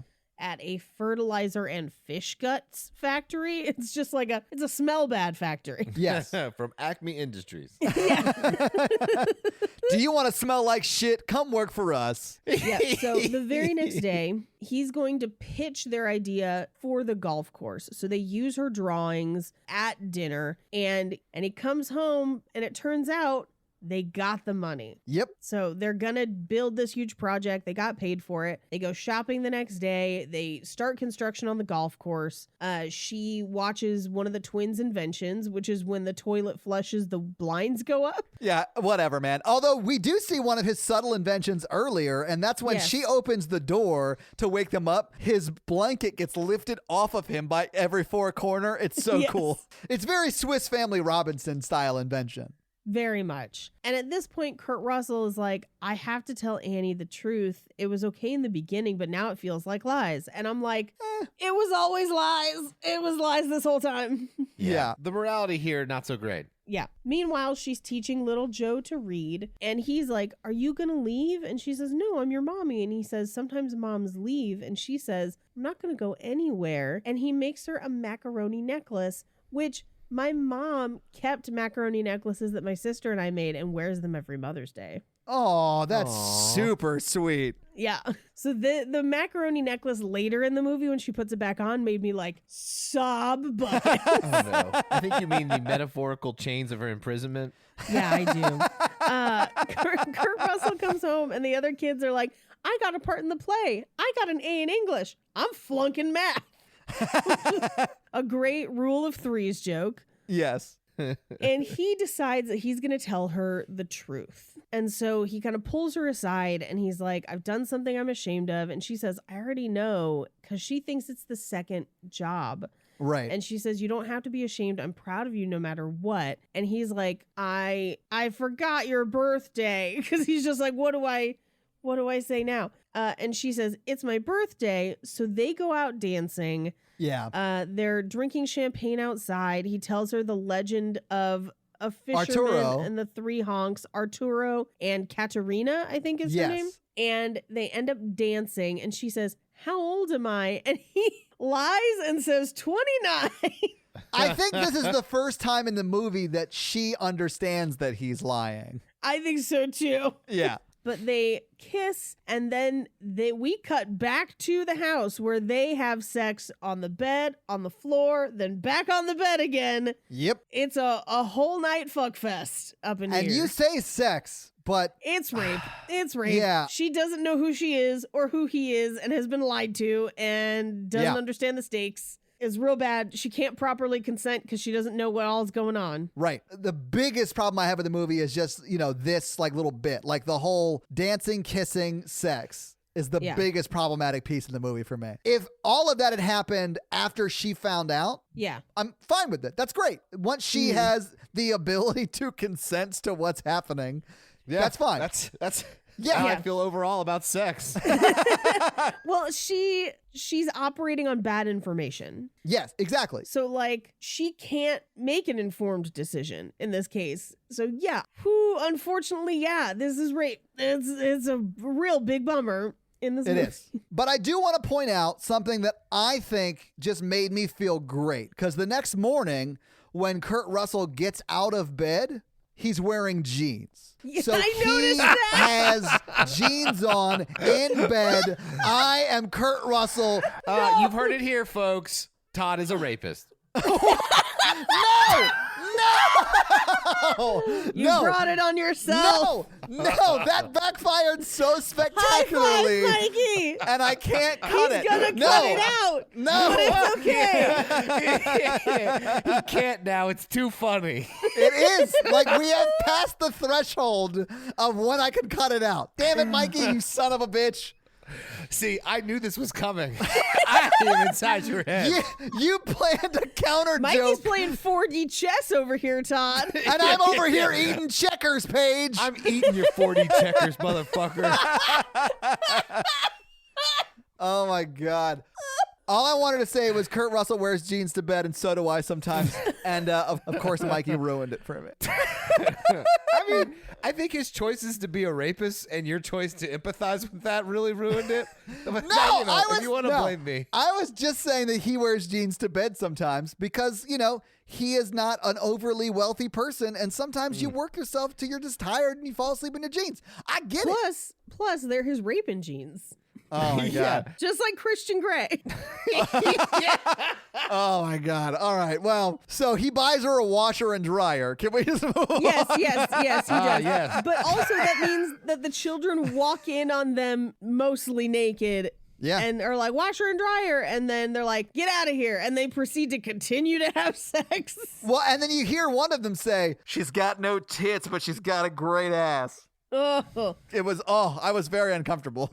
yes. Oh, so you weren't uncomfortable with the rape, but you were uncomfortable with For the record, I was uncomfortable with the rape. I was very publicly on the record as uncomfortable with the rape. I was very comfortable with the jeans in bed. These are two very different things that I am concerned you're having trouble differentiating. I mean, to be fair, you couldn't tell if he was wearing jeans during the rape, and I think that makes the difference. The faster Todd talks, the more I know I'm right. Well, son of a bitch, we're screwed because I talk fast all the time. But real fast when you're guilty. That's my tell. So we cut back to Grant's yacht where Goldie Hawn's mom calls again.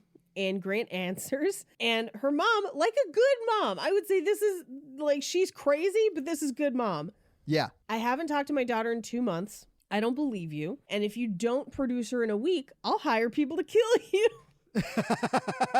Mercenaries, yeah. Mercenaries. So we cut to back of the house. All the kids are dressed up. The ceremony's starting in an hour because they're going to essentially the opening of the golf course.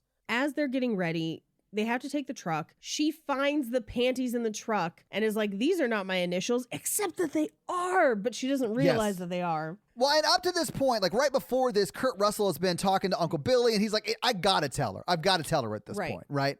As they're like building the mini golf course together. Right. And so she accuses him of cheating and basically is like, I want a divorce. And he acts hurt. And I was like, you're not married to her.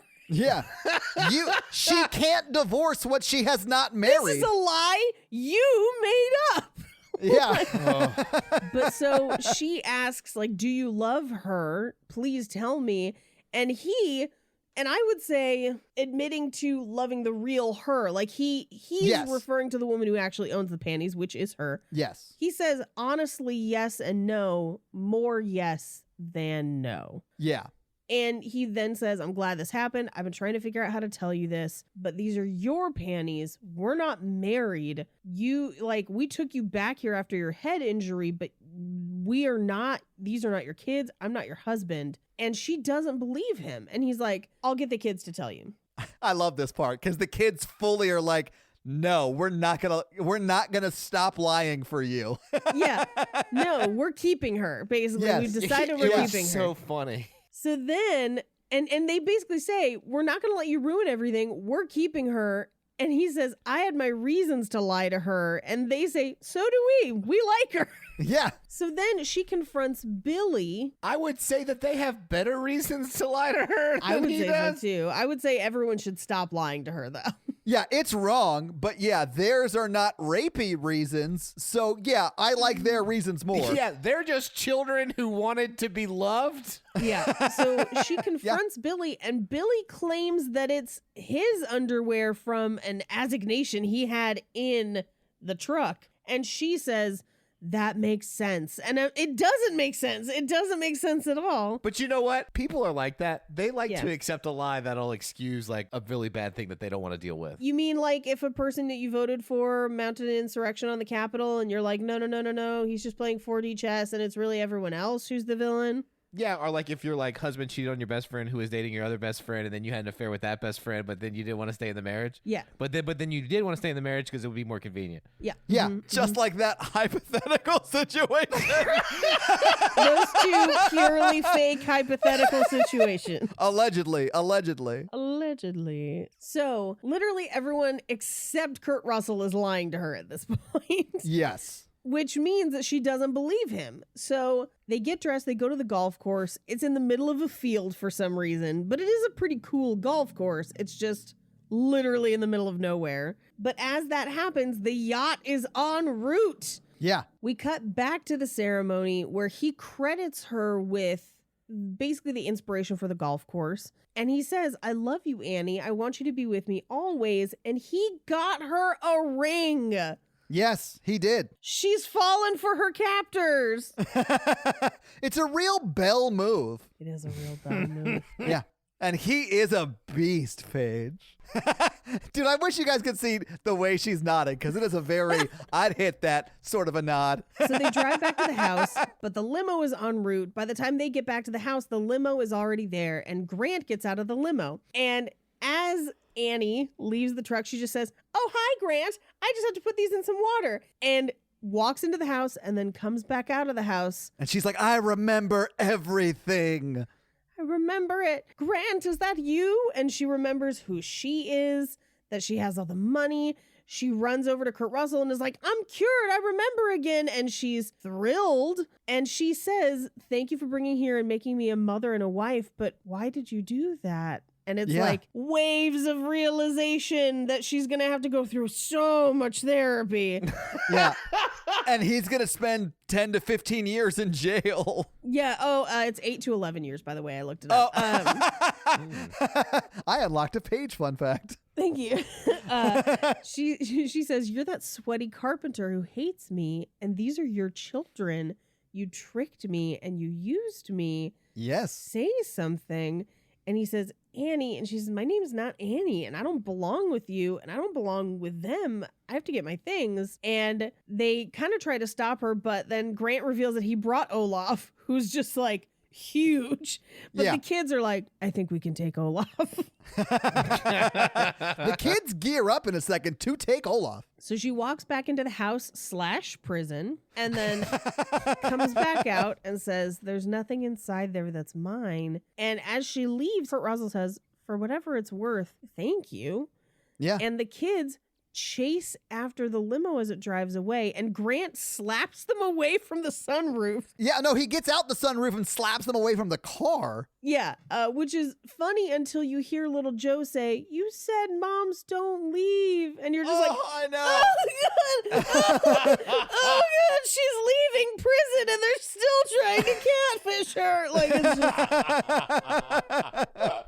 it's so sad. They're guilting her into trying to stay in her prison, yes. Abusers use emotional torture like this all the time. So they go back to the house and the kids are pissed. And Joanna gets back to her yacht, where she stands on the deck as they sail away. And Kurt Russell stands on the dock and watches the boat sail away. Yeah. And her memory is fully back, but they brought a shrink with them, essentially. And this is where we see her mom interacting with Andrew the butler. And my favorite is just, Andrew, I'm sitting. And so he pulls her dress up and pushes a chair under her so she can sit. It's so weird. And as they're all drinking champagne, Joanna orders a beer instead. And says that she doesn't smoke. And basically all of the things that she's done over the past 2 months are kind of still here. They're still part of her. And the shrink is kind of analyzing it, but he's honestly just there to enjoy the yacht. It's my favorite. I mean, let's be honest. If someone contacted me for this sort of thing, I would take the money. You'd be in a robe like, yeah, she seems fine. More champagne. We cut to the house where Kurt Russell is trying to make Ritz crackers and SpaghettiOs, which looks gross. The kids won't come in from their clubhouse, and he goes in to talk to them, and they're like sitting as if it's like a war room, and they're like, we're getting mom back. We need her. And then Travis just turns and says, I need discipline, which is accurate and hilarious. Yes. Which is, what I have in my dating profile. I need discipline. I need discipline. Oh. And yet you don't want to try out BDSM. Mikey needs a dominatrix, ladies. Only getting tied up or tied down. Anyway, they say maybe she'll change her mind and come back. And Kurt Russell says, no, she's gone. She hates me. She got her rich life back, and that's the end of it, which is fair because he kidnapped her. Yeah. We cut to the yacht where her mom is sleeping, and there's also a sleep mask on the dog, which is Adoggable. Grant is cuddling one of their giant conches and calling it by the starlet's name. Yeah. And so she goes below deck and takes shots with the servants. And Andrew gives her back her jewelry, Andrew the butler. Yeah. And she actually apologizes for the way that she acted and thanks him for everything that he's done. And he accepts the apology. But I think there's like a change in him where he's just like, yeah, fuck all these rich people. I'll help you. I'll help you slum it. Let's do it. Well, he has a real Dan Levy in Happiest Season moment, and like sort of They like have like a very serious conversation. I liked it. Where he's basically like, most of us go through life with blinders on, where we only view our life as it is in the status that it is. But you got to see your life through a new perspective, and how you use that information is entirely up to you. Yeah. Which is... You can also have empathy. Empathy also does that. So, Yeah. I mean, like, you don't have to have amnesia and do another life. You can just, like, be empathetic to other people's perspectives. Yeah. But if Kurt Russell is offering to kidnap you, I mean...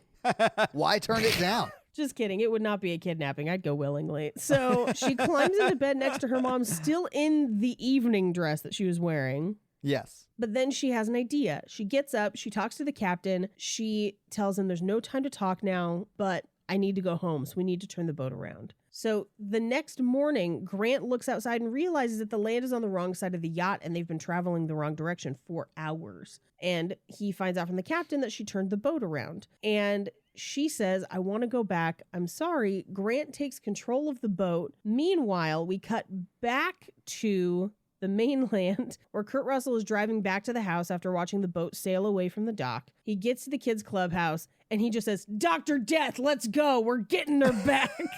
Which is bonkers. But he says that Billy's friends are going to help us. Billy's friends are going to help us. And it's his friends from the Coast Guard. They get them all on a boat and they're asking, like, what's the plan? And they're like, well, there's no procedure for just pulling up alongside a boat and telling someone you love them. So we're just going to wing it, basically. I love how the captain's like, well, get your head in that book and tell me what you find. Because he's like going through like the manual, the Coast Guard manual, I guess. I don't know. Rules book? I don't know. I have no idea. From there on out, this movie is just completely bonkers in a way that only 80s movies could. Because I'm like, is this illegal? Yeah. Well, my favorite is we cut back to the yacht and Grant is like, they should have kept you in the psych ward.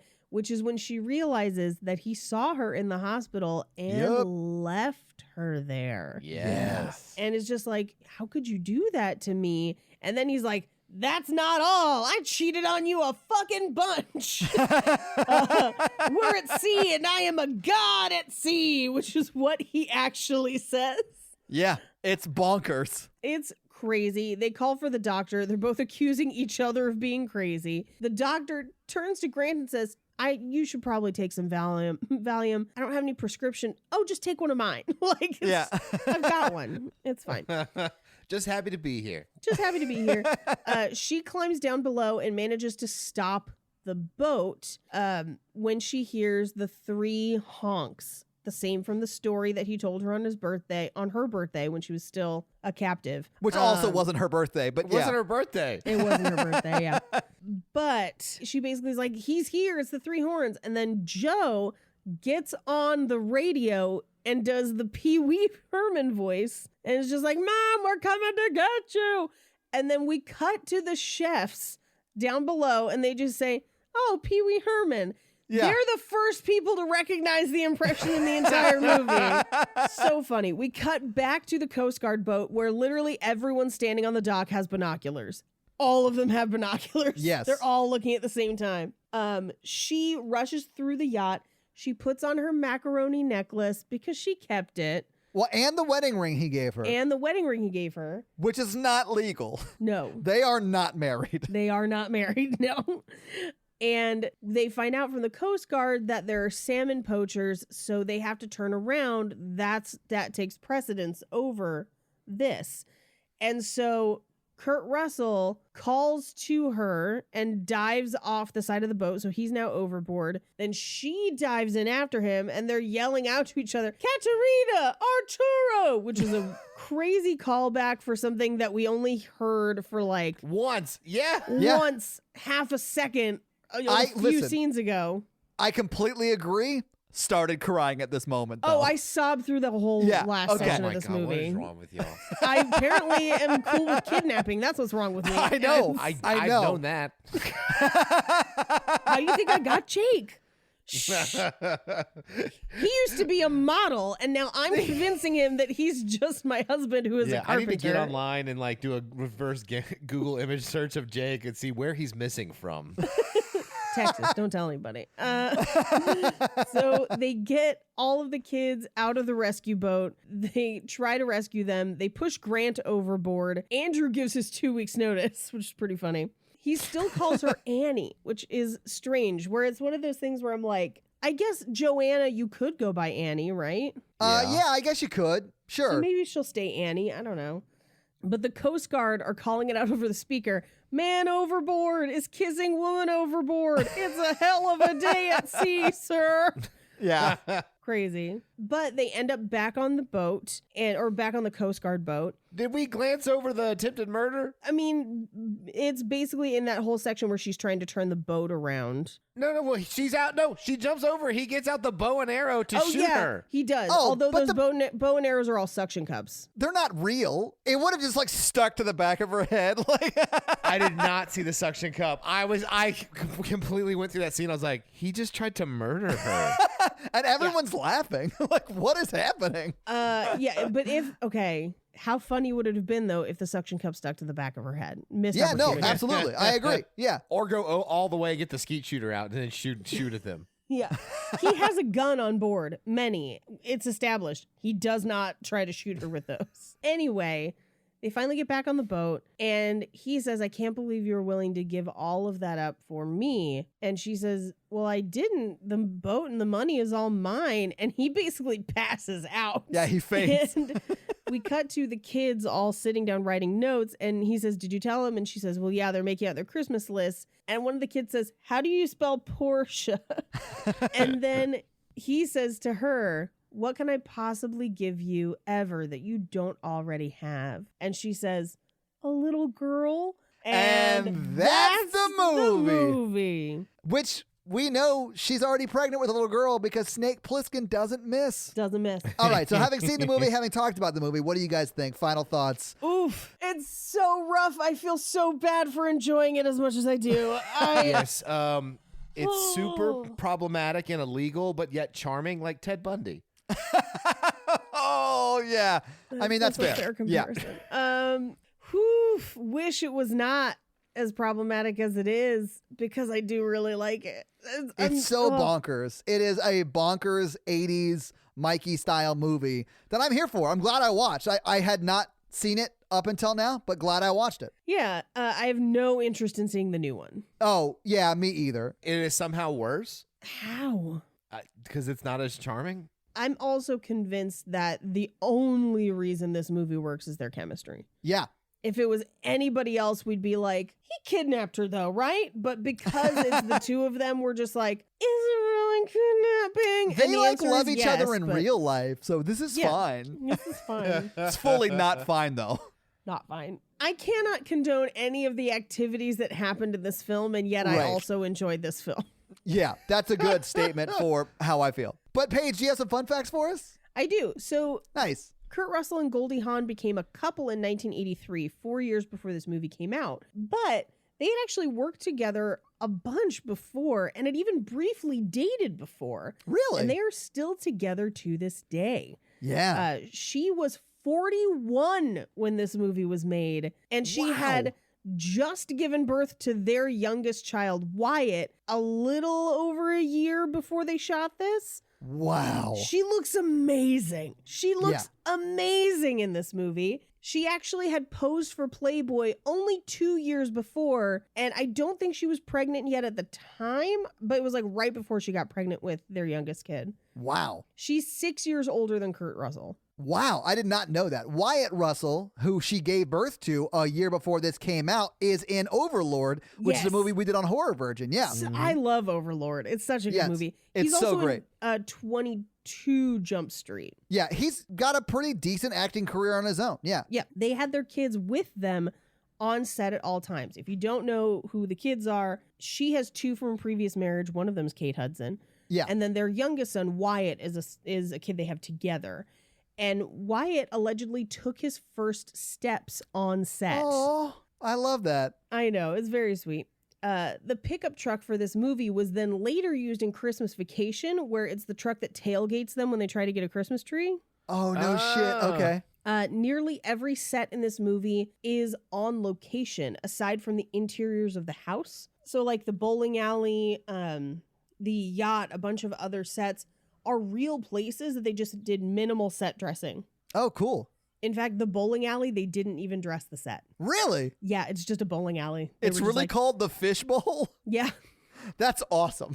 The actor playing Joe, who's the youngest kid, was just obsessed with Pee Wee Herman and made an actor's choice. That's not in the script. Oh, my God. And he was doing it so much that they added that chef callback later. So like through shooting, they're like, we're not going to be able to get this kid to stop doing this. So we should make it work. And they do. So much of the dialogue is improvised, specifically the kids. And little Joe, the one with the Pee Wee Herman voice, was so rowdy that they often couldn't get him to say his actual lines. So they would just go with whatever he said most of the time. That's Which is amazing. bonkers that this movie makes as much sense as it does. Yeah. Knowing that. The barbecue scene was included because Kurt and Goldie would host barbecues for everyone on set so everyone could hang out. And they thought it was a good idea, so they just kind of shot one day. That's awesome. They seem like genuinely good people. They seem pretty legit cool people. Yeah. Yeah. Billy was almost played by John Candy. And the only reason he wasn't cast was because he was too busy on planes, trains, and automobiles at the time. Listen, I love the guy who was in this. Did a great job. John Candy would have also been amazing. He would have knocked it out of the park. Yeah. The crew found the rocking motion of the yacht so pleasant that they kept falling asleep during the filming of the yacht scenes. So like your key grips and stuff are just like asleep on parts of the set. That's hilarious. Which brings me to some numbers. All right. The average cost of a yacht is $8.4 million. I hate rich people so much. Why are yachts so expensive? Because it's like a house on the sea. But so it's like a house and a giant motorized behemoth. Now, Elk Cove is not a real place in Oregon that I could find. I could be wrong. If you live there, let me know. So housing pricing is a little bit tricky. So I went to try and look up another place in Oregon that I've been that has a place like a port for yachts. So I looked up numbers for Lincoln City, Oregon. Okay. And it turns out it's pretty expensive because most of the land and houses around places where you can park yachts, not cheap. The cheapest I found was about $350,000, which is cheap for California, but expensive for literally everywhere else. So, Yeah. and those are your fun facts. Well, thank you for those fun facts, Paige. Let's talk some box office. So Let's do this it. movie came out in 1987. What do you think the budget for this movie was? It's a Gary Marshall movie in the 80s. So they got money to play with. I'm going to say this is 20 mil. Okay. What do you think, Mikey? 10. I found two different sources for this. One said 20 million, one said 22 million. So let's just say in the range of 20 to 22 million. So this movie came out on December 18th, 1987. It was 7th the weekend it came out. It didn't do great. It came out the same week as Eddie Murphy's Raw that did number 1 that weekend. 3 Men and a Baby was 2nd. Throw Mama from the Train was 3rd. And Batteries Not Included was 4th. Wall Street was 5th. This was 7th. In fact, in between this and Wall Street was Planes, Trains, and Automobiles, Paige. Yep. It made $1.8 million the first weekend it was out. That's not good. Now, the second weekend it was out, it did even better. And it made $2.9 million the second weekend it was out. I only mention that because most movies don't do better as they are in theaters longer, but this movie did. I think it's a word of mouth thing because this movie becomes a classic. It does, but let's talk about that. So what do you think it made in its full domestic box office run? I'm going to say 8 million. Okay. 7. It made $26.7 million. Oh, So that's it better than I made thought. its budget back, but it has done so well post theaters. I'm sure they've made a lot of money off of this movie. It just wasn't a theatrical smash hit, Right. but it made its money back. Yeah. But that is your box office. Do you think they're still together? God, no. I mean, Oh, I do. I think that's sort of. That, I mean, I know I in think the real damage is life. done now. I was going to say, I know in real life the answer is yes. yeah. yeah, he knocked her up, and And now she You know. can't leave.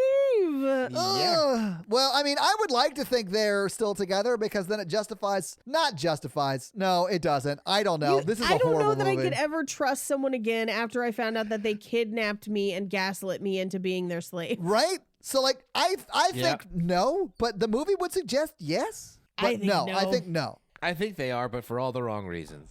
I want to see what listeners think. So, listeners, tell us if you think they're still together, because I'm on the fence on this one. Yeah, so, Paige, this week you made us watch Overboard. So, Mikey, it's your week next week. What are you making us watch? Let's do a more recent one where you're not gonna like any of the people in it. Let's do the movie Something Borrowed. Something Borrowed is terrible. I've never even heard of this movie. Okay. All right, so this movie came out in 2011. I remember seeing this in theaters and leaving the theater and being like, they're all horrible people. Oh my God, we're going from one Hudson to another. Kate Hudson's in this movie. Yes. Yeah, Oh, yeah. wow. Okay, awesome. So, guys, your homework for next week is to get wine drunk and watch Something Borrowed. Yes. So, Mikey, do you have a review for us to read? No. All right, well, while you are looking up a review, I will let them know how they can have their review read on the podcast, and that is simply to leave us a 5-star text review, and that way Mikey will read it. So, Mikey, who's you going to read? So Miggy Mac, who has come from the Horror Virgin, I do know Miggy Mac, yes. writes that the podcast that weekly gets me in. I can't read the rest of the title, but it's good. It says, first off, I love all three of you. Not the way Todd loves Ryan Reynolds. That's a special kind of love. That is a special kind of love, Ryan. Get Apparently, at Todd me. likes Kurt Russell about as much as he likes Ryan Reynolds. But I have a huge bone to pick. Oh. Each week, my wife asks me what movie you're covering, and when I tell her, she asks me if I remember seeing it in theaters with her. I get the answer wrong every single time. Miggy Mac. Oh, I'm so sorry. This podcast is a weekly reminder that I have rom-com amnesia, so Paige is turned on immediately. I'm into amnesia and toast. What can I say? And my wife twists the dagger in every week that I don't pay attention to the plethora of movies we've seen together the past 18 years. 5 stars. Well, thank you so much, Miggy Mac, for that amazing review and honestly, just your honesty. Miggy Mac's wife, I'm so sorry. I mean, amnesia is hot to some people. You think Miggy Mac's wife is like asking him, do you remember going to the movies with me? And he's like, no. And she's like, good. I'm into that. Good. Wash these dishes. Well, if you want Mikey to read your review on the podcast, leave us that 5-star text review. So, yeah, guys, if you like this power throuple that we have here on this podcast, make sure to check out our other podcast, The Horror Virgin, and that is the only other podcast that Mikey and I are on, but Paige gets around, and she is on 2 other podcasts, Black Card Rehab and Cult Podcast. So guys, definitely check out those because they're amazing. If you want to follow us on social, we are at Romancing the Pod Show. Yes. On Instagram, and we are at something else on Twitter who I just have never taken the time to learn it. It's just Romancing Pod Show because they have a character limit and it's show SHO like Showtime. So guys, check that out as well. And if you want to follow us all individually, Paige is at Rampage Wesley everywhere, including TikTok, except for Twitter, where she is at Paige Wesley. Mikey is at M Randolph 24, and I am at Todd J Awesome everywhere. And guys, we got a P.O. box. So if you want to send us some love letters or whatever you might send to a P.O. box, it's actually not a P.O. box. It's like a regular street address. It's pretty awesome. It's 6688 Nolensville Road, number 108-34, Brentwood, Tennessee 37027. So send us some stuff. Yeah. That's going to be it for us, you guys. I'm Paige. I'm Mikey. And I'm Todd. Toodle pip. Laters, babies. You're my heroine. Oh, God. Oh, Mikey, when you turn that joke around on me, I was so mad. I was so mad. It was so funny, though. I have to leave it. I'm so mad about that.